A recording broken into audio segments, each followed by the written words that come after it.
What'd you say? He said we're live anyway. Oh. Time for any hot mic moments.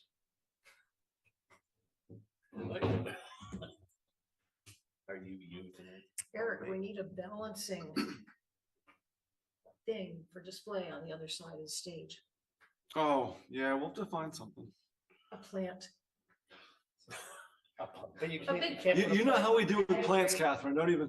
you can't put a plant on that side, because you have to kind of cross over, it have to be on that Get one side. of those ones like Andy has, that you only have to water them once a month. Yeah. You can get the kind you don't water. Yeah, well, those are, the plastic ones, You right? just have to blow them off once a year. Yeah.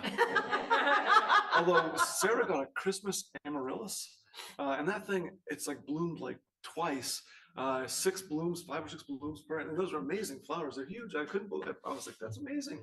Right in the middle of January. It's 6:30 in Readfield, Maine. Please join for the pledge. Well.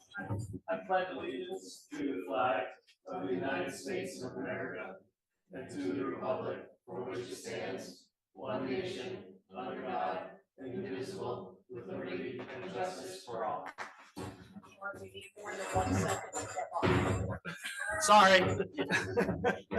Jeez, some of us aren't as spry as you are. I was feeling very spry, I'm sorry. Good evening, welcome to the regular scheduled meeting of the select board. Tonight is January 12th, 2026. So first off, we have 26046, the select board meeting minutes of December 8th. Make a motion to approve as presented. Second. I have a motion and a second. Any other questions? Discussion? All those in favor? It's unanimous. Thank you very much. 26047 warrants 25 through 28. Jaren, is that all you? Nope. Nope. We still on Rebecca? Why are we on? They were that? December's. They were December. Oh, well, I am unprepared for this. I did look at them though, and I did have one question. On the RSU payment. Hmm. And it said for fuel oil further down, and I was just curious why that wasn't included with our big payments. So And we in their budget. we do use their diesel supply basically, Okay. and they bill us like once every 6 months, and they've gotten better about it. So that's just a separate billing that happens out of sequence with the larger bills. Got it. I would make a motion to approve warrants 25 and 26 in the amount of $81,689.53. Second. I motion and second for warrants 25 and 26 for the sum of $81,689.53. Any further discussion? All those in favor? It's unanimous. Warrants 27 and 28. Did you have a question about those, Rebecca? I did not have a question on those. Anything on those? Anybody remembers? There was a big MMA payment. And our dispatch for $19,995. Looks like the MMA one was for health insurances Yes. and property and liability and workers' compensation insurance. I'll make a motion to approve warrants 27 and 28 in the total amount of $93,423.74. Second. A motion and a second. Any further discussion? All those in favor? It's unanimous. Thank you very much. All right, we are now at communication, select board communication. Any member of the board have anything they would like to discuss, check in on? I'll just, Eric's already done it, but I'll just thank everybody on the select board for their donations to the employee baskets. They weren't baskets, they were bags. I put them out on the table and Angelica was the first one to dive in. I walked up and she's she's unpiling it. She sees me walking, she starts putting it back in. I'm like, it's okay, I put them there, you can have them. But it was really nice. And this year I went around the room to each employee and I said something personally nice for each of them about their job performance and the way they treat the public and our gratefulness for the way they treat the public. And it seemed to be well received, and then I left. Thank you for doing that. Yes, thank you. Thank you, Ken. All right, Town manager report, Eric. All right, so it's a month, it's about a page and a half, I'm gonna go really quick, I promise. So the town has openings for full-time and part-time employees at the transfer station and in maintenance. And this is kind of the administration update here. We are beginning to see some applications, just a few, but I would encourage anybody that has an interest in any of these positions to apply soon, because we're gonna be filling these as soon as we possibly can. If you know anybody that might have an interest in either one of those positions, please spread the word. I did provide self-evaluations to the staff, and reviews will begin this week. It usually takes me a couple weeks to a month to get through those, and sometimes I don't always get through them, but this year I need to make sure that happens. The December staff meeting, as Catherine mentioned, was well attended, and we all appreciated the baskets and Catherine's kind words that were really sincere, and so that really made a difference. So, ASME contract negotiations are nearing an end, and we do have a draft agreement following some tentative agreements. I want to thank Jaron and Sean for participating in that process. It's not always the most fun, but we got through it. So hopefully we can get that vote taken care of tonight, and I think the staff are meeting tomorrow to look at it as well. So. Community services and programming, Jen Worthing drafted a volunteer policy to support the background check program, and that's in place. There were a few edits, but it's a good program to have, and I appreciate having that policy to support it so that people aren't questioning why we're asking for this information and what we do with it. So that's helpful. The Age-Friendly Committee and Jen are also preparing for their Readfield U in March. If you have any interest, definitely reach out to Jen.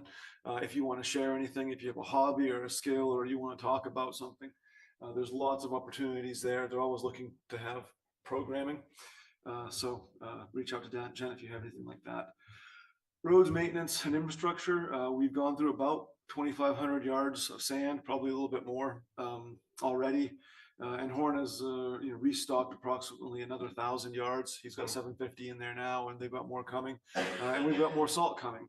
So it's been a heck of a winter, and these, as we've seen year after year, these wet, long storms, icy, they really drain everything. But that's what we have to deal with.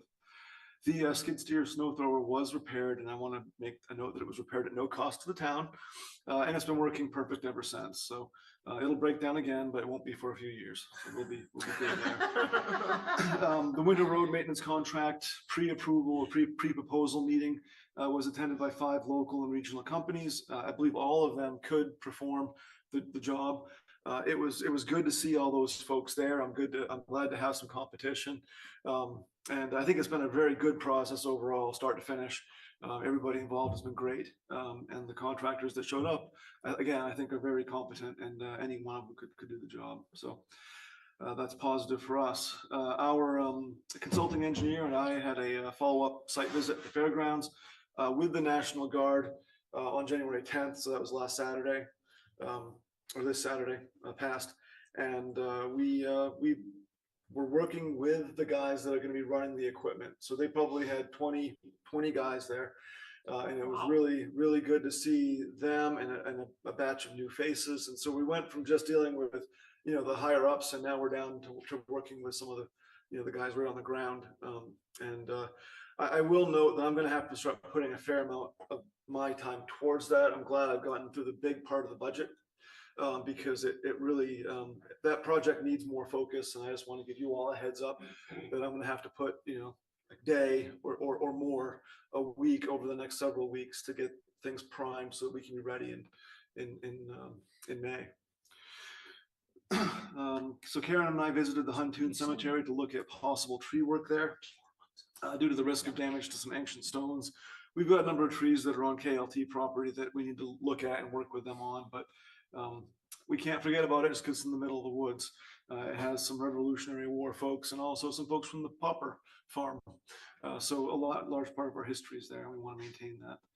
I did draft a memo on how decisions to delay or close municipal services are arrived at. That's in the January Messenger. I wanted people to know how we came about doing the storm closure for ice or snow or whatever it might be. Technology and communications, we talked about this a little bit before the meeting, but we're continuing to make, I guess I'll say, halting progress with some of these technology transitions. We are dealing with regular issues, but that's a good thing. That means people are signing in. That means people are looking and trying to use the tools. And it's not always seamless, depending on people's technical abilities and you know, how much information they actually have available to them. So we're continuing to work through that. The email server has been backed up and decommissioned. File migration looks like it is going to start in January. Again, that keeps getting pushed back, but I'm fine with the pace because it's coming, and we're wrapping up the workspace issues, I think, in this month as well. And then we signed a 1-year extension with our current website provider, but we are actually actively looking for alternatives to see if there's somebody we can find for a little bit better value. And then the last thing I have on technology is that Bill has essentially completed our video upgrade for the meeting room that we're in here. We now have high definition streaming, digital content available, and that's been a huge plus for us. Bill basically purchased equipment, tried it out, found what worked, you know, moved things around, and so we reimbursed him for that, replaced the equipment that he provided. But later in the meeting, I'm going to ask for a bit of a change in how that money was accounted for, so we can have room for other activities and not overspend that reserve account. But so that's my town manager's report, and I'm happy to take any questions. I had just one comment more than a question. I had someone ask me about the transfer station being closed before Christmas and before New Year's Day. And I noticed that they were posted on the sign at the transfer station, but at least the New Year's Day closure was only listed on the town website the morning of. So I guess I would just request that maybe we could post it on the front page of the town website more in advance. Because it is frustrating when people come after the weekend and they've loaded up their stuff and then it's closed. Now, Absolutely. I think that the onus of responsibility is on the resident. They could sign up for email alerts. They could look at the town website. I mean, everyone knows that New Year's Day is the next day. So you might want to check in. Yeah, no, I feel the same way, and but I probably talked to the same resident a few times, and completely understand. We did make some changes. He actually also, or the resident, suggested some changes to our phone answering as well, and I went ahead and changed those because that wasn't listed on there. So valid points, and thank you for mentioning that. I think we do a great job communicating with the public personally, but that doesn't mean we can't improve in little places now and then. Yeah, absolutely. Any other questions for Eric? Great job. Sounds like you're keeping busy. Yeah, you know, I wish I had more time. That's the thing. The holidays were always a tough time, but anyway, we all wish we had more time. Check reconciliation. I'll move on to the treasurer's report. Please. Completed through month of December. And our accounts are in balance with our bank statements, so no issues observed there. The budget, that's been the big news in December. We really got into full steam. We've had our first budget committee meeting to go over the first set of departments. The second set is going to be reviewed on the 21st. And we did get some heads up on the RSU budget. They're going to be coming in at 5.3% thereabouts, provided state funding stays stable. And that's a big question. We have some of the same questions with our budget. Right now, we're actually looking, we'll talk about it later, but we're probably going to be closer to the 8% mark this year. So I'd like it to be lower, but there are reasons for that. And then we did follow up with the capital investment plan and review that after the joint budget committee meeting and select board meeting. And that's reflected in the first full draft of the budget. So we're actually in a pretty good spot right now. You know, less, you know, uncontrollable, you know, costs and things like that. So the audit should be getting very close to ready. We finalized in December the last big item, which was the review of the fixed asset schedule, making sure that our equipment and buildings were what we had said they were, and that we didn't have any additions or deletions, and the values were reasonable. It is a guess, so they're never 100%, but we do that review. So I'm hoping we can see a first draft in February little summary page that we get that gives us all the information we need for the budget, as far as reserve balances and the like.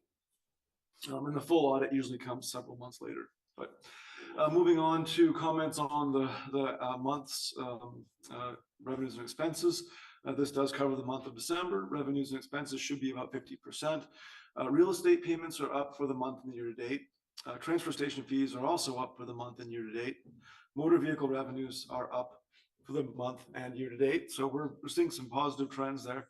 And a bit more consistency. Earlier on in the year, we had some variability. It was hard to see what was going on, but now we're settling into pretty solid numbers and they look good. So I'm happy to report that. Total receipts are up significantly for this month, but that offsets the receipts that we saw last month that were well under projections. And that all relates to when we get checks from the state of Maine for revenue, reimbursements and things like that. So in aggregate, year-to-date numbers are much more in line with what we expect. And revenues and expenses are really where they should be for all the departments and divisions. I didn't see anything extraordinary, unusual. You do see little nuances when you get way down into the individual lines. You might see a bill that comes in twice what you anticipated for the furnace, that type of stuff. But really, in aggregate, we're doing quite well, and I'm happy with where we are. Thank you, Eric. Any questions for Eric? You can answer this during the budget time, but the increase that is expected from Eco Maine was that put into the budget numbers? Yes. Okay, I'll thank talk you. about more Yep. about that later. Yeah. All right, thank you, Eric. You're welcome. Chip, you're up. Our CEO report.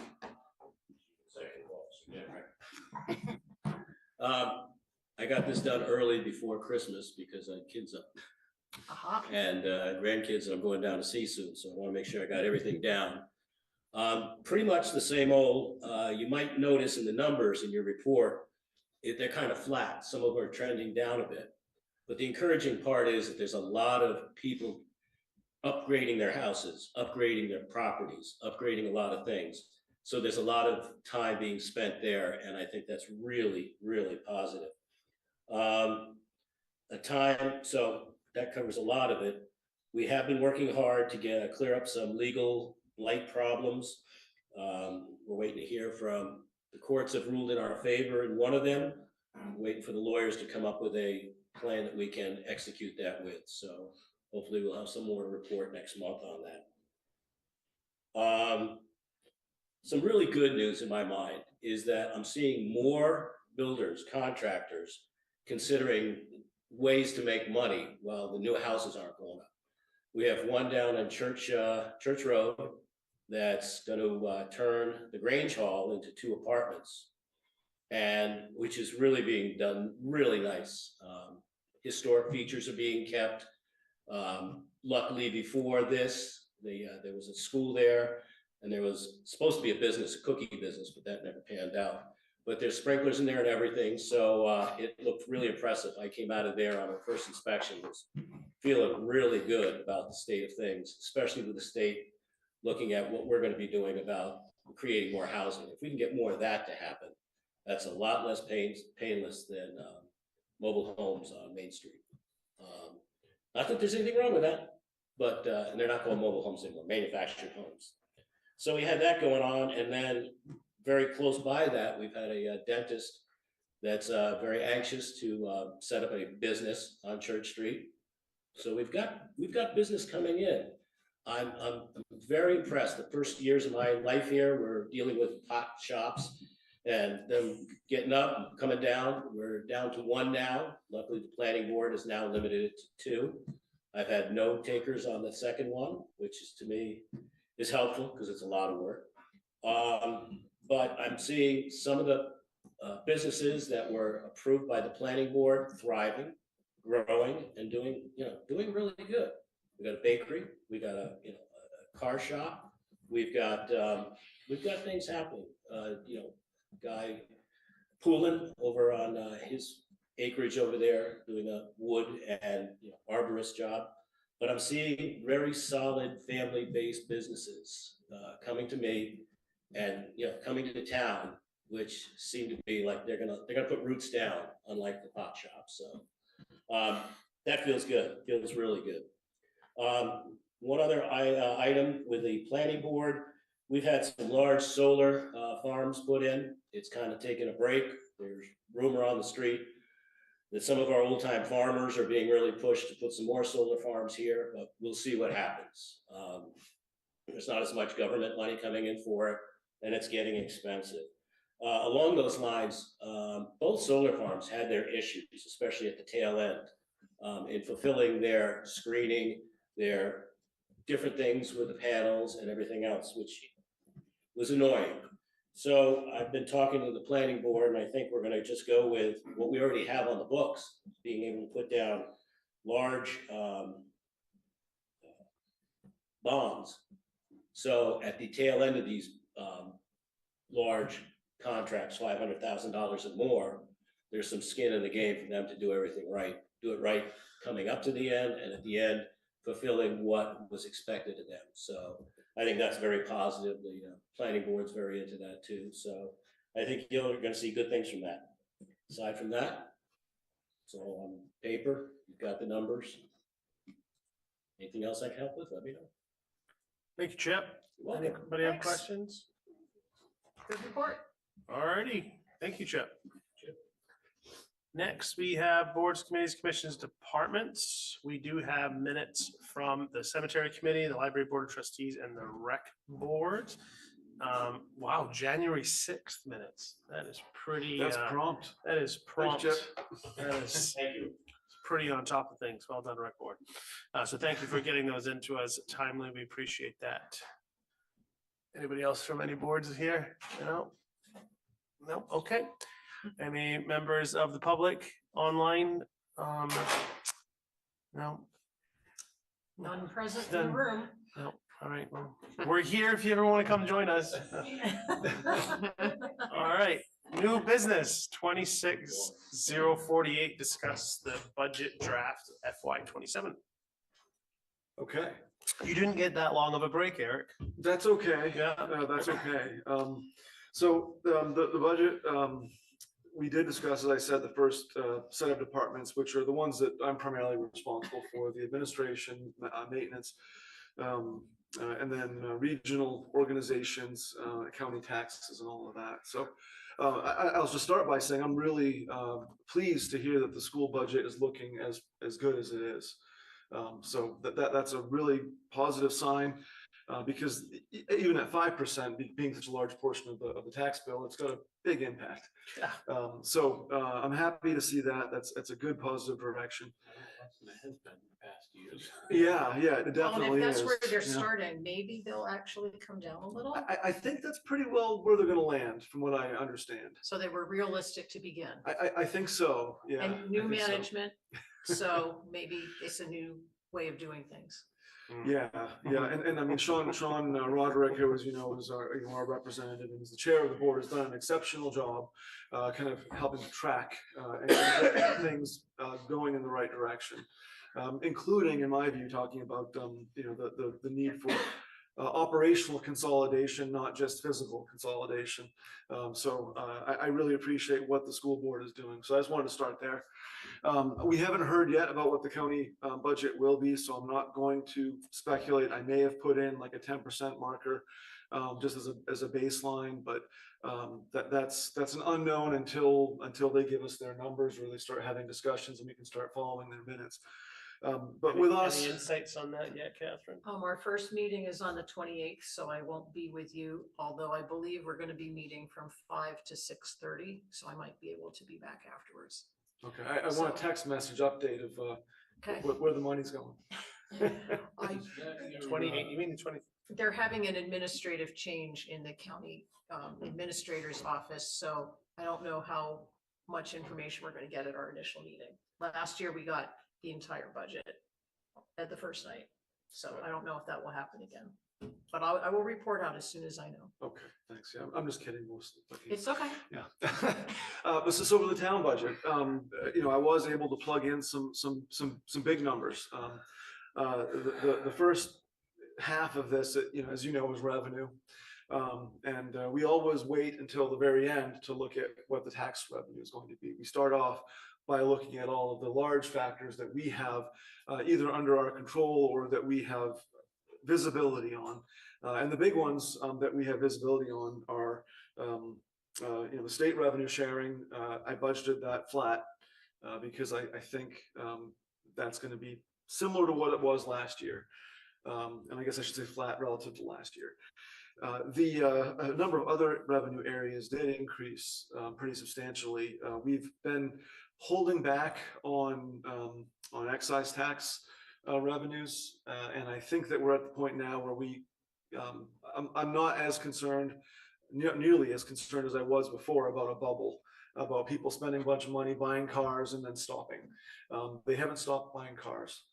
And that's a good thing for us because it helps offset a large portion of the expenses that are associated with road maintenance and paving. And I actually overheard a conversation Angelica was having with somebody about, they were asking about where do all their excise taxes go? And I think the answer was, oh, well, it goes to help for paving the roads. And, and so it was a good answer, but it's true. We have $1 million plus in expenses on roads, but $600,000 or $700,000 coming in now on a regular basis to offset that. So we know those are going up. We've been able to increase a few other areas. One area that is a sizable decrease is our use of undesignated funds, but that was something we had planned on and talked about. So we went from $325,000 down to $300,000. So that kind of muted some of those revenue increases that we saw elsewhere. But I think in that we saw a fairly positive to the tune of, I think maybe $50,000. It could be more in net outside of tax revenue. So that's a very positive thing that helps absorb some of the expenses that are coming elsewhere. And so outside of revenues, expenses, the story there is really twofold, maybe threefold. We have labor costs that are going up, and that's part of our contract negotiations, but also part of the fact that we're in a market, and I did a wage study with every position that we have, and some positions that were compound positions, and looked at 5 towns that were adjacent to us on either side, smaller and larger by population, took the average. And that's what we used to come up with a wage scale. And it showed that we kind of, with our 3% increases the last 2 years, really weren't quite keeping pace with where the municipal market was. What we saw were that administrative positions were increasing at a faster rate, but not a huge difference, a couple percentage points, but slightly faster rate than non-skilled, non-professional type work. However, we were still behind in those areas as well. There are a few areas where we saw we were on target, but only 1 or 2. And there was one area we saw we were over expending, and I have adjusted for that in the proposed budget, and that's the code officer's wages.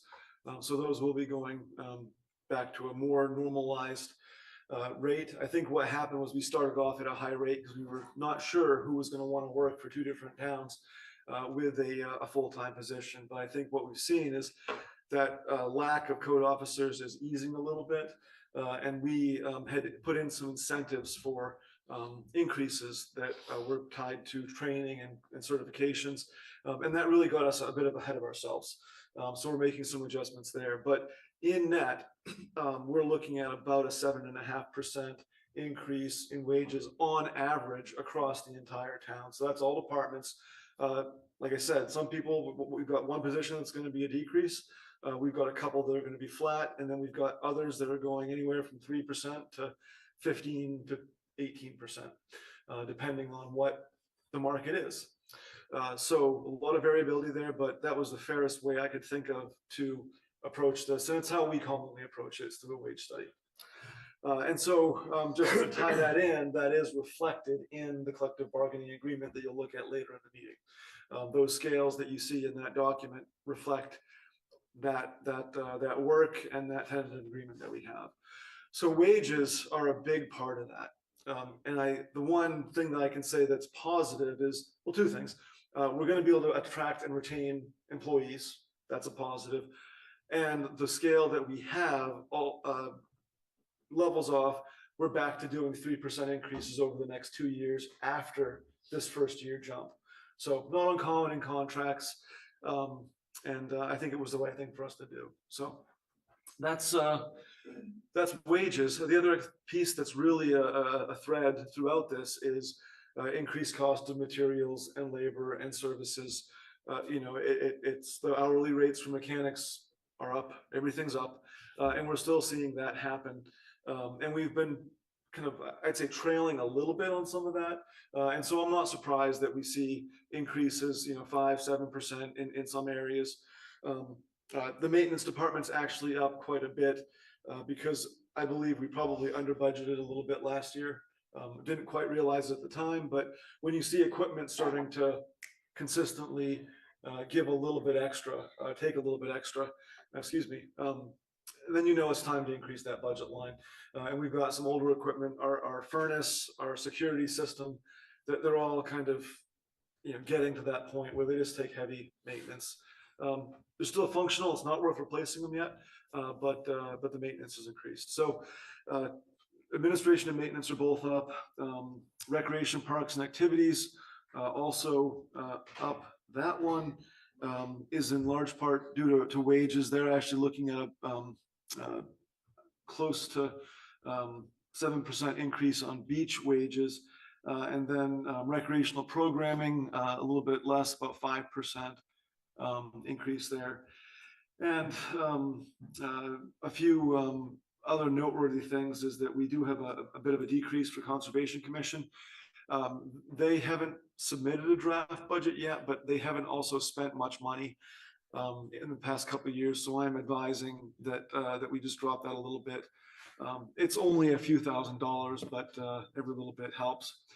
With the protection department, that is fairly stable with the fire department line.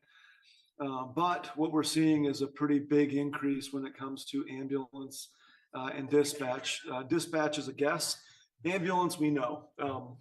And unfortunately, we actually received word today that the negotiations we were working on with an alternative provider have just come to a standstill given the current market and environment that they're in, all the uncertainty that they're facing.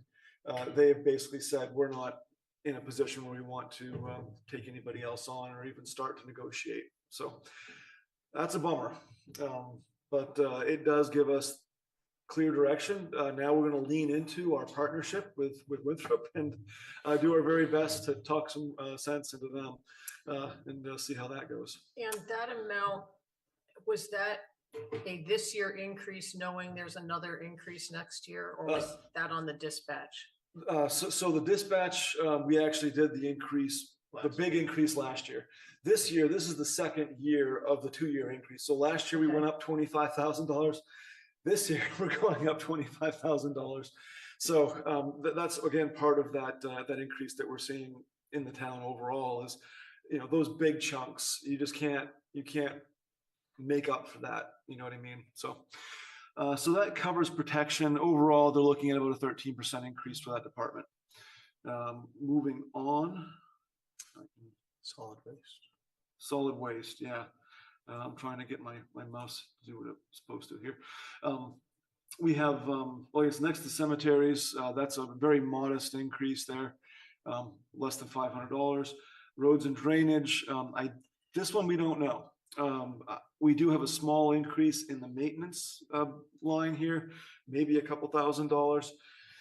But what's not known is the winter maintenance piece. And I do expect that we're probably going to have an increase, as much as I'd like to see someone come in and provide a real value solution for us. I don't have a lot of confidence in that, but I'm not going to make any speculations because we'll know in February what we have, and that'll be really valuable for us. So we'll be able to plug those numbers in February and go from there. Moving on to solid waste. This is where Catherine had mentioned that we have increases coming from Eco Maine.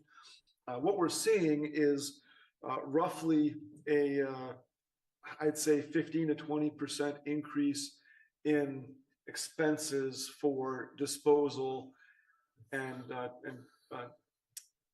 at EcoMaine. And so that's a large portion of our bill. I expect we're going to see that happening in other areas as well. Usually when one sector, one portion of a sector goes up, other people take notice and they're like, okay, we've got some cover. We're gonna, we're gonna increase a little bit too. And there's also real pressures there. I'm not trying to diminish it, but it is business and they are trying to make a profit. But the positive thing is that we may be getting some revenue in through the state's extended product responsibility, EPR program, but there's really not much certainty around what that will be. So we're still trying to put that one together, but in aggregate, we're looking at about a 10% increase overall at the transfer station with some increased revenue, but pretty significant expense increases in certain areas. How much longer is our contract with Norwich Walk? Norwich Walk, I think, is 3 more years. EcoMaine, they basically canceled ours and gave us a new one January 1st. So Right. When you saw But they've that, offered us like a 3 or a 5-year plan if we commit to keeping the rate very similar, right? Similar to the 15% increase they Yes. proposed. Yeah, yeah, Right. yeah. So we can lock in some stability there. I don't believe we'll get a better offer, and it's good that you mentioned that because the terms just keep getting less and less favorable. But they're the only game in town, so we don't really have a choice. We formerly were getting revenue on anything that wasn't negative. But now they're saying, well, anything that's not negative, but more than 10% or something like that. There's a certain threshold for profit. So if we have a small profit margin on whatever they sell, they keep it all. And if it gets to a certain percentage, then they share it with us. So our revenue is obviously going to go down. Again, might be offset, but It's still cheaper than MSW, correct? I'll have to do that study again, but I believe it is, especially with the way Norwich Walk's going. We've got a few more years, but as always, it's usually not worth jumping ship midstream just because things are looking a little bit shady for a little while. Especially, I think once the EPR stuff comes online, that should start giving us some worthwhile revenue, probably more than we were getting from EcoMaine if it works out. Let's see. So moving on from solid waste, we're getting pretty close to the end here, actually, guys. Education, we know that's going to be about 5%, 5.5%. Regional organizations. Do you have that as 0 on here? Yeah, this is just a rough draft. Okay. I hadn't plugged it in. I hadn't talked to Sean until this I- weekend. You got the light number, the 4,905,360. Is that The light, is that just your differential? Oh, that was I had done a calculation at that's a good observation there. I'd done a calculation at like 10% just to give me a rough idea what it was going to look like. Yeah, so that's not a real. That's just that was A note. it's a working draft. Yeah, well, I kind of assumed that was, just a place point for the unknown. Yeah, and that's all it was. Yeah, I just didn't want to have to do the math again if I. Just to be prepared for the county, I would not be surprised if it's a lot, like maybe 20% Oh, Even more than that.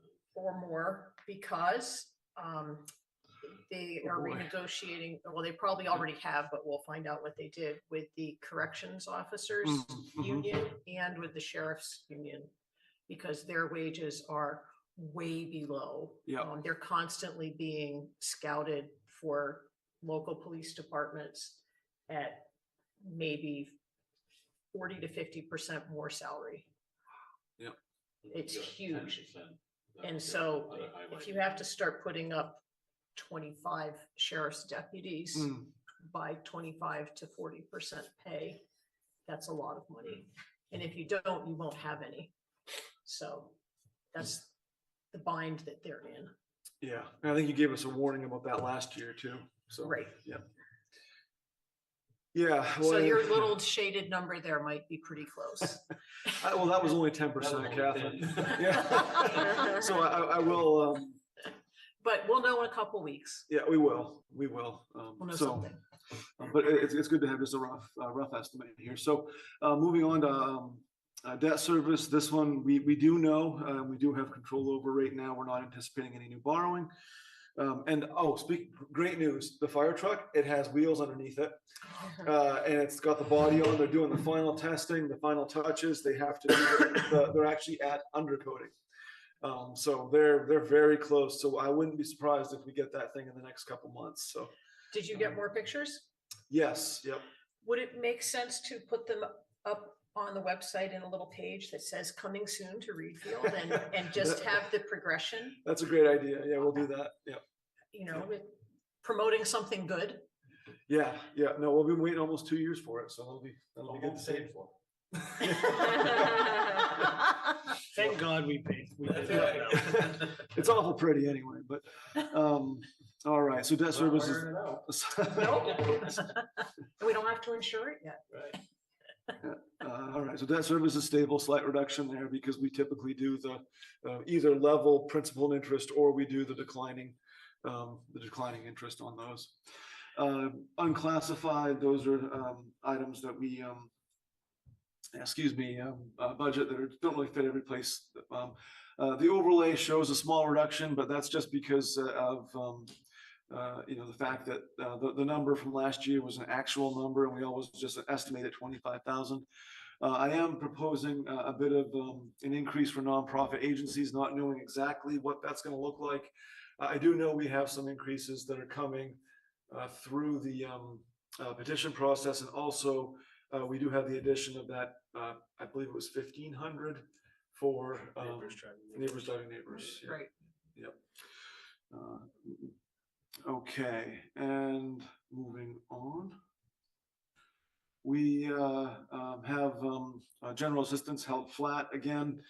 We just keep seeing more and more utilization of our local program because the state program is generally inaccessible. We do use it on occasion. In the past, it's just been very, very minimally used. And then transfers, this is where things get interesting. We show a 4.5% increase of about $21,000. And there's two things here. One is special revenue, and two is capital reserves.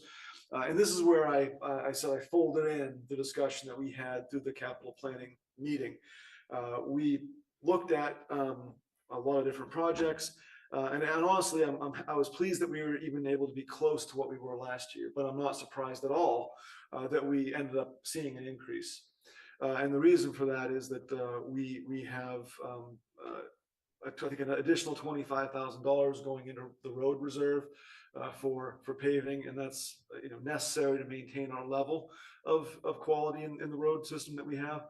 And then we also have a number of other projects that are coming and going. Annual reserves, all of those things.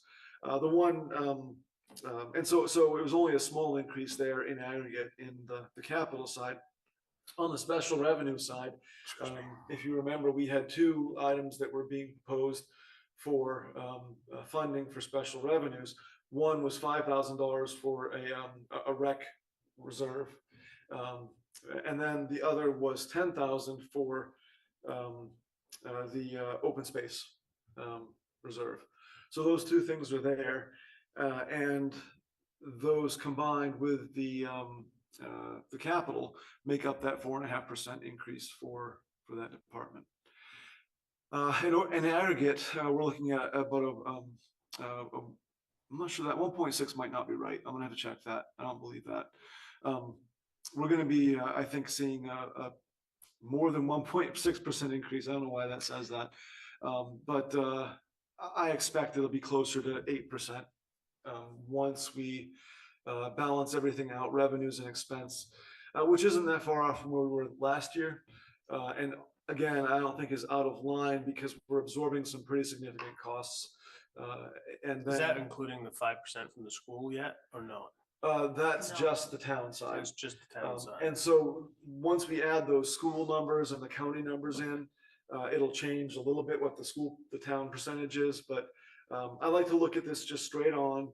And I do think that we're probably in that range of about 8%, although we have a lot of offset coming in again from those other revenues, but it's just not enough.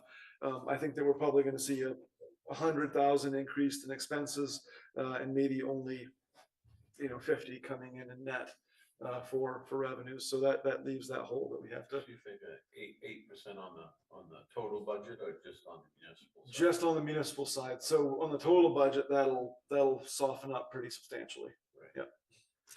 Does that include, that doesn't take into account the increase in valuation for the town, does it? It does. It does. It does already. Well, yes, it does. It does. Yeah. Okay. And so 'Cause that's gonna get spread out a little bit too. Right. Yeah. But I will say on that, and we can roll down through the next couple of sections here. What's next here? So the mill rate calculation form. What we have is I talked to the assessor a few times, and we're looking at a 1% increase in our total valuation. So that's not a lot. So there's that little bit of increase there. We're also looking at a 20% factor. So again, I won't go through all the details on the factoring because you've heard it several times now. But what that really turns out to be is about a 10% increase over last year's values. So the mill rate drops. So we're actually going to be dropping to right now about an 11 mil. With all being said and done, and keeping the school and county numbers flat, so that it's not lost. That change in valuation that I talked about earlier isn't lost. It's just going to be underreported once we get those other increases in there. Right. So bottom line is that we will see a decrease in the mill rate relative to last year, but the out-of-pocket cost is definitely going to go up. And debt service schedule, that's what we expect. It's just that slow, steady decline until we get to a new fire truck in hopefully no earlier Someone than else's lifetime. 5 to 8 years. But Lee asked me a couple weeks ago about what the debt service schedule was looking like, and I said, well, let's talk about that later. We're not going to talk about that this fiscal year, and hopefully not next. But And yeah. I don't believe you included anything more towards the sand and salt shed. Not directly. That's basically being absorbed in the overall savings for paving. So that was increased by $25,000, and I guess the argument would be that there is a little bit in there for salt and sand shed design and planning work, some of the lot clearing, things like that. But no substantial amount towards accumulating half of the cost ahead of time.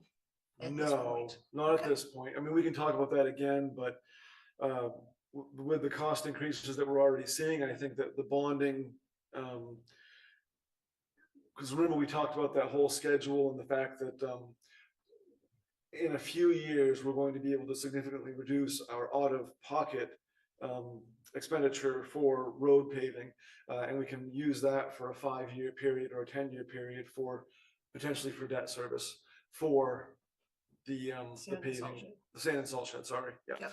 Okay. And that's just one proposal. We can look at putting money away, but at this point, I don't think it's quite Well, I right. think we need to see some more numbers from county and stuff, and Yeah. Yep. yeah, it's not gonna look pretty, I don't think. I don't believe so. I mean, sometimes it just hurts. Sometimes, and that's the thing that's unfortunate about municipal government and taxes is that sometimes it just hurts. And I think that we've done a very good job of not doing that at the municipal level, and I think we'll continue to do that. But it might be that the best decision might be to do that. But we're not ready there. We're not there yet. So. How was the budget committee with this first look at it? Were they shocked or not? Well, so to their credit, they only wanted to talk about the first set of departments. And they said, well, what we want to do is, and I gave them the rough numbers. I said, overall, we're looking at about 8% without anything else. And they were understanding of that, and they said, well, that tracks with last year. So, the fact that we've been steady and consistent is a good sign, I guess. I wish the number was lower again, but it's a good sign. But they were very comfortable with everything except for, they had a couple questions on the wages. And the question was, well, do we need to raise it that much? Are we having trouble filling positions? And I said, well, yes, we are. And I said, I respect the data that we have from the municipal and from our fellow, municipalities. It doesn't lie. I mean, we're talking about towns that are as close as Manchester, which is a very similar town to us in a lot of respects, not in others, but similar in a lot. And then towns like Belgrade, towns as far away as Union, some smaller towns, Pownell, I think is one. There's several that kind of fit, and you see them come up over and over again. So we've got good data, I think, and my response to that question was yes, we need to do this because we're just looking at the average. We're not even looking at the high end of the scale. We're just doing this increase to meet the average, right? So. Well, and I think most of our municipal employees over several decades are local. Maybe not in Readfield, but they are Readfield and surrounding towns. People are not traveling 40 miles to work in a different town. No. So I don't think we have to compete on the top end of the scale with towns that are, on the other side of the river, for instance. We don't, and I do believe that our culture and our benefits package is better than most around. And I've talked to a lot of managers about that, and the fact that we still offer 100% coverage, the fact that we offer all 13 holidays, the sick time, the vacation time, all that stuff, it's right up there. I think I think we also got some stuff you wanted in the bargaining as well. I think we're not there yet, but I think people need to understand didn't feel like it wasn't all give. It was not all give. Yeah, it definitely wasn't. No. But I will say that our offer, and we can, was actually a little bit better, I think, on average than what their offer was. What they asked for wasn't what we were thinking about. No, that's right. That's a good way to look at it. And it wasn't beneficial to the town as much as what they were thinking about. So yeah. So I think it was a win-win. But so anyway, that's where we started, and things are already changing, right? We've already seen that the school numbers came in, and that's good to have. And this will just continue to be an evolving process. But I am relieved to have this exercise done, to have some rough numbers in place, and I think that we're gonna come out okay on this one, at least on the municipal side. So. Did you ask Sean about salary savings at all at RSU? Yes, we talked about that. Oh, good. Yeah. There's some good stuff happening. Oh, good. Yeah. Are they still discussing at the school level about consolidation more into a district, separate towns? Yeah, and that's so that's what when I kind of gave that broad stroke statement about operational consolidation as well as physical consolidation. The school board and the administration are actively working to find efficiencies, to combine classes if they can, to do things that make sense. At some point, they might drop a grade or two at some of these schools that are not very well attended in order to consolidate at a central location. Or they might have teachers teaching two classes. There's possibilities there. And they're being creative, and they're being thoughtful, and they're being, I guess I'll say, active in that process. Before, we were getting stonewalled by members of the school board, particularly from the outlying towns. They would just stonewall and nothing was discussed, nothing was done. And now we're at the point where I think that there is real change happening and real discussion about how to be efficient. It's on the horizon. Well, there's always looking at revamping your employment structure by by retirement, so that you're not having to let people go, but you can consolidate that way. And that was part of last year's budget, and I think it's also part of this year's as well. So that they're looking at all those tools to find that efficiency that we need. Great. So, Thank you. all right. All right, Eric, 26049, the transfers and adjustments for FY 26. Sure, yeah, so there are two areas that I really want to highlight here.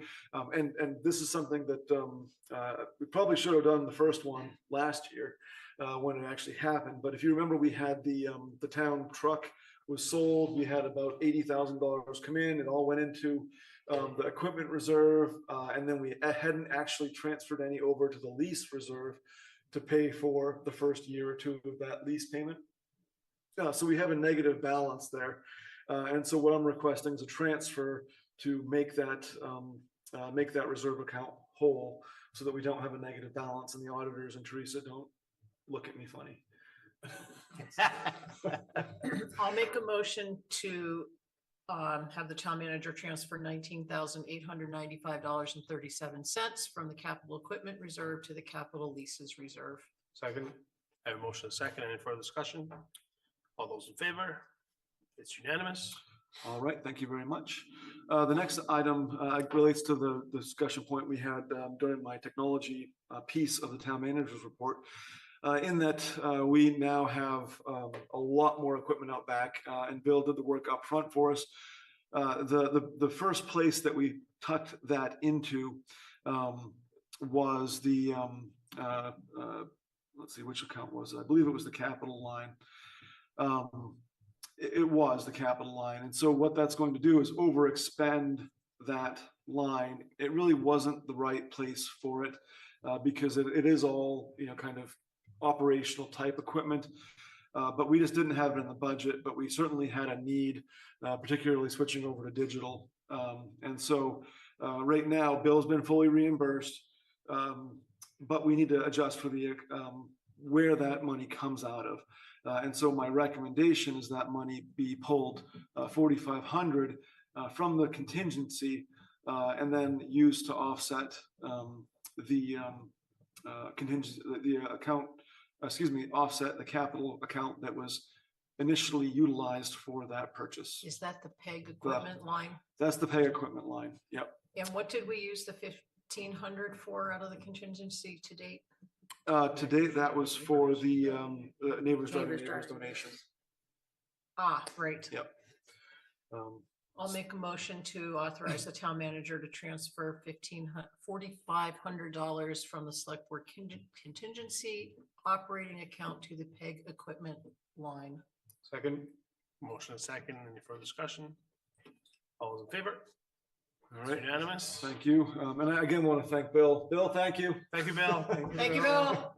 He had to wait a few months without some equipment while we figured this out, but anyway. All right, so that's that. Okay, 26050, consider a draft collective bargaining agreement. So through the course of the meeting, we've already touched on a few of these points, but I guess I will stop and let Sean and Jaren talk about their experience with this process so I can stop talking. I mean, this is just how bargaining goes. So I thought it was fine. I think we really had an idea of wanting to support across the board. How people, well, actually, for a while, we've thought about this. So I think it was good that the questions they asked kind of gave us an opportunity to share what we were thinking about and support some of Eric's, management of staff employees as well. Jaren, anything different for you? No, I learned a lot, man, and I'm very thankful that we have Eric in charge of such things because he did an excellent job, I thought. Oh, yeah. And as Sean mentioned, it was no gift.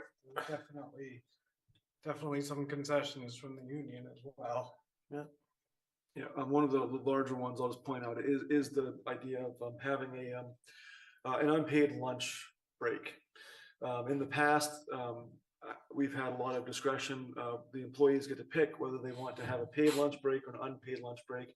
And I have no say, regardless of whether they're working in the field or whether they're working at the other end of the building or whether they're working, right where I have direct supervision. But we've had challenges in the past, and I'm not just talking about the recent past, but in my tenure here, that's always been the case, and it's always been a problem. And we've, have had instances where employees have been, taking a paid lunch to work and then not work. And we've had issues where some employees are working and they might, not take the break they need. They might be out in the field and they might be, going right at it and they work for 8 or 9 or 10 hours without a sufficient break. And that's also a problem. And so the balance there had been to just really give some of that control back to me as the manager and back to the administration so that we can, more effectively meet the town's needs and the employees. And so the compromise there, originally we were proposing just a straight, no compromise, everybody gets a half hour unpaid. But we did put in a little bit of language to add some flexibility so that there can be some negotiation if there needs to be around it. But it gives the control back to the administration as opposed to just having the employees pick what they wanted and us having to work around that and find ways to manage that, which was quite challenging.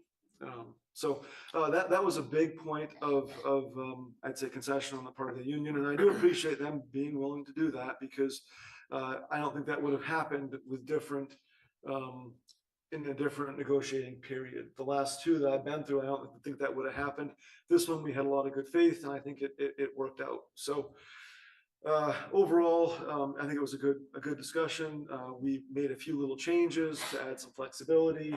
We're trying to accommodate for the fact that we do have changing schedules at the transfer station. They were very good about that. And that was accommodated really without any question, the new schedule at the transfer station. So again, I think that's positive. And in the end, everybody gave a little bit, as you both said. And then there's some just minor grammatical changes, correcting the type of retirement, or excuse me, the type of medical plan that we're on, to use the proper nomenclature. And then that's really it. The term was modified. Vacation buyback. Oh, and vacation buyback. Yeah. So there was a request made for vacation buyback. I am completely and unequivocally opposed to that.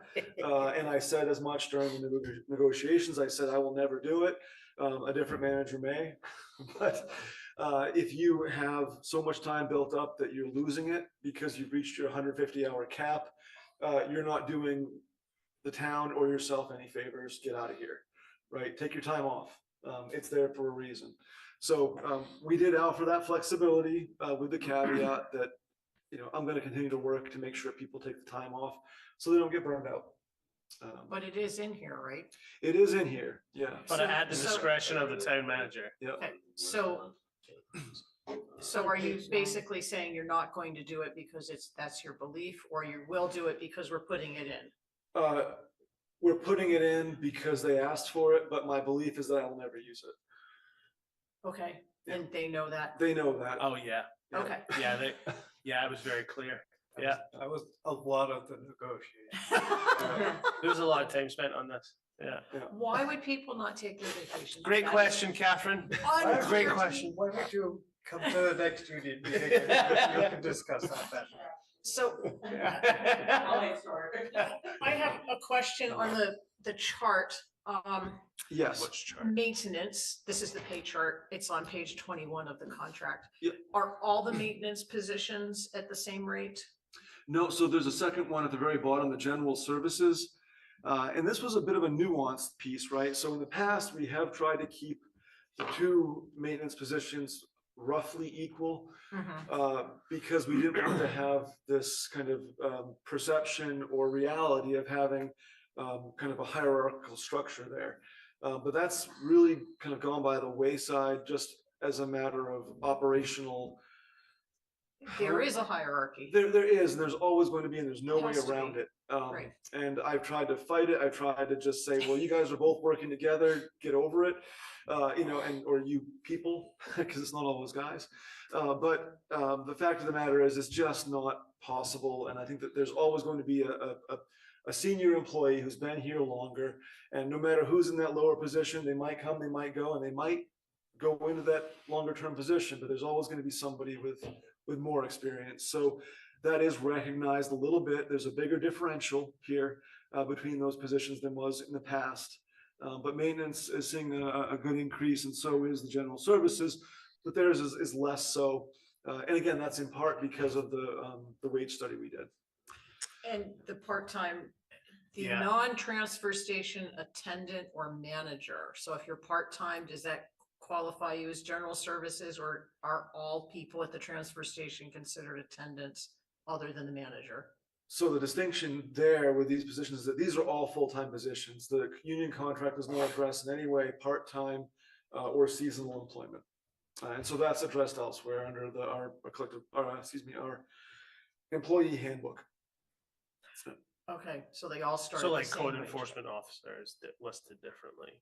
Right, but so if you're a part-time transfer station employee, you're getting paid the same wage per hour as a full-time, you might have different benefit structure. Not the same. It's actually just a little bit less. I think Okay. that right now we're going to be, I believe I don't want to speak. It's either 18 or 19. No, that's right. I think transfer station is going to 19 an hour for part-time.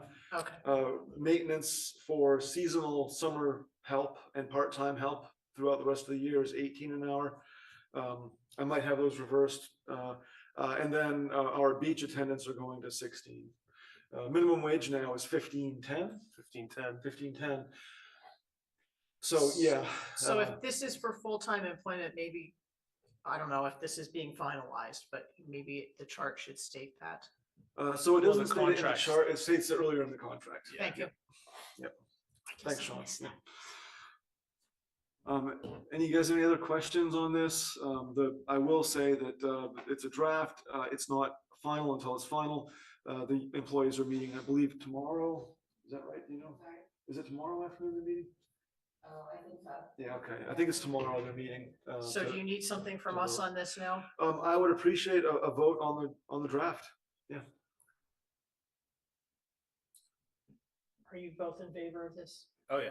Yes. Oh, sorry. I'll make a motion to have this select board approve the draft as it's written with minor edits to be made. Second. I have a motion and a second. Is Josh the correct name, or does that need to be updated? That needs to be updated. So that would be one of the edits, but I Yeah. just, but I was just I checking. thought about changing it, but I was like, nope. I just thought I'd ask. Any further discussion? All those in favor? It's unanimous. Thank you very much. Eric, I think it would be great if you could send the chart of all the positions that we had to the board to see. Yes, I'll do that. I'd yeah. appreciate that, like the way Part-time. with full-time, part-time together. I All think the detail. Yeah, I'll If put you all don't- that together. Yep. That'd be great, Yep. as long as it's not too much work, but I think It's not, I mean, it's something that we have done already for the wage, for the budget. Yeah, So, yeah. yep. Okay, all right. Boy, we made this Eric heavy, huh? sure No did. chance for a Yeah. break? That's because Dave and I weren't here to talk about the agenda. 25-051, here an update on the local property tax assistance program. Well, Eric, this be one was short. part of the schedule anyway, so, but basically, this is our local tax assistance program that you folks updated not long ago, maybe 6 months ago. Yeah. And the current balance, we started off with $50,000, we're down to 43.7. We likely will see an influx come early next year after people get their taxes done. As you know, this program piggybacks off of the state of Maine local property tax assistance program, which used to be the circuit breaker program. But anyway, when people get their tax refunds, many people automatically get this benefit because of their income, and others can apply after the fact and get it. But this year, we've only had 5 folks utilize it. Still, it's been an increase over prior years, and it is a benefit to these people. I took the names out because it's not Pertinent. it's not pertinent. Yeah, it's not private, but it's not pertinent.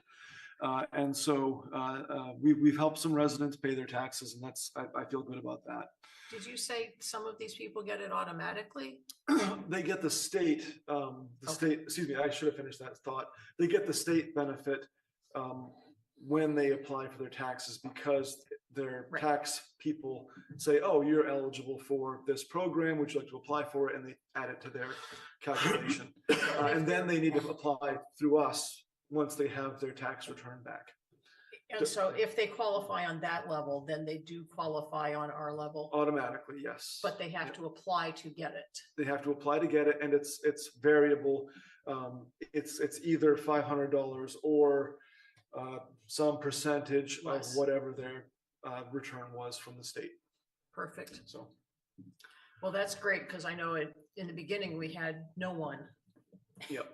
So hopefully these 5 people will come back, because my guess is they'll qualify again. Yeah, we have, and we see some of the same ones coming back That's year after year, perfect. and that's great. And we add 1 or 2 every year, so it's Good. been good. Great. 26052, consider renaming the road committee to the transportation committee. It sounds so formal. Yeah, well, I wasn't sure how to put that, but basically, we've known for a while the road committee charge that's in the board committee and commission guide was not quite right, because they do a lot more than just come up with a paving schedule. And that's all of their charges in that document currently. So the committee made some recommendations. They wanted to look at their charge. They wanted to consider whether or not their scope was right. And so we discussed this at their last meeting, and they voted to kind of amend their scope and recommend a name change. Because they're not just roads, they do a lot more than that. By statute, or not statute, by ordinance, they actually help with determining access and drainage and all of these other pieces for subdivisions. So they actually engage with the planning board on occasion. Regularly, they're facilitating other discussions that we're having. They helped out with some resident issues when we were working with Skip Strong and that corner. They have a lot of experience that is road related, but they also have things that relate to drainage. The sidewalk was a big impetus for this, because they recognize that, geez, we're looking at sidewalks. We're also going to be looking at traffic calming. Right now, they're working on traffic calming policy to help me with my job and to help you with your job by putting up some parameters on when and how and where certain tools can be used in town to help with traffic and also with bicycle pedestrian pieces. So really, they just felt, and I felt, and I feel that their charge was not quite right. And so this is an attempt to be a bit more broad without overdoing it, and giving them a charge and a name that reflects what they actually do and the different benefits they can bring to the town. So I would make a suggestion that all of the committees and commissions get the Zoom replaced with a remote meeting I knew you were going to say that, because I thought the exact same thing. I said, oh man, now we got to go change everything, and Catherine's going to make me do it. Sorry. You're not wrong. I'll make a motion to accept the changes to the road committee becoming the transportation committee as presented. Second. I have a motion and a second. Any further discussion? All those in favor? It's unanimous. Thank you very much. If they want to do it, well, more power to them. Yep. Yeah, I mean, and they're doing it anyway. I mean, it's really a formalization of the cooperative environment that we're working in. So, yeah. Okay, so we have 26053, consider a special event liquor license for Kent's Hill School. This is one of our, is this one of the typical ones at the mountain? Yeah, they do their ski lodge thing. Yeah, This is a fundraising one, yeah, a specific. but they've done it before, haven't they? Right at the, They've held Ski mountain? events there, but not for this purpose. oh, okay. And in case you didn't notice, because you can see it from my back door, my windows, they now have 8 snowmaking machines. And they have either 3 or 4 snow guns that are like 30 feet up in the air that blow the snow a long distance. Really? So they have completely upgraded. And so they're really trying to make it a better hill. That's pretty I cool. think they still offer it to local schools. They do, Right. yep. Yeah, I just Yeah. saw there was 2 days that they're offering it. Yeah, Declan goes there. So it's, so that's really cool. So I think this is in line with trying to continue those upgrades and get people out there to ski and see what it is and then get money from them. So I'd entertain a motion for this and also waiving their public hearing on it. Make a motion to waive the public hearing for the Kents Hill School requested liquor license and to approve the application as presented. Second. I have a motion, a second. Any further discussion? All those in favor? It's unanimous. Thank you very much. Anything else? I really Note. appreciated seeing those letters at the end of our Yep. packet. I thought that was really classy when I read the first one. And then I was like, oh, they're all doing this. Yeah. And it's really classy of all of them. You know, they're not just taking for granted that they're getting donations from the town of Readfield through their taxpayers. But they're writing their thanks. Yeah, we do get those from other organizations. This was easy to do because we had 3 of them together and it made sense, but we get those from other entities as well. So, That's really nice. So our next meeting is on February 9th, is that correct? Nope, the 28th. Wednesday, the 28th joint. Sure. Wednesday, 28th, I see. that. actually, is that one? No. I think that might have been an error that was lingering on the page because I can't for the life of me think what we would be having a joint meeting on. I think it just got misplaced. So, Yeah, I don't see it on the calendar. or was that? No, it's on the calendar. What calendar? That's right. Yeah. So it's on the graphic calendar, but it's not Right. on the detail list calendar. So I think I made a mistake on that. So we're not having a meeting? We don't have a meeting on the 28th. No. Ooh, Yeah. I only have one meeting that night. Well, when you kept saying the 28th, I was like, that's why I'm ending the meeting by saying our next meeting is on the 9th, right? So what night is it? February 9th is our next meeting. February 9th, okay. Then February 23rd and then a joint meeting February. There's nothing on the 29th. 26th. Yeah, I know one of those I'm going So to. be February missing, 9th. but February 9th. I won't be here on the 23rd of February. Yeah, and that's right. And that's actually the one we'll be looking, well, hopefully we'll be looking at the telephone voice over IP stuff then. That's been getting pushed You've been back and back, promising that but it needs to get done, so. Yeah. So not the 28th. I'll entertain a motion to adjourn. So moved. Second. A motion, a second. All those in favor? It's unanimous. Thank you very much. Well, you've got this down over here, huh? Move second, move second.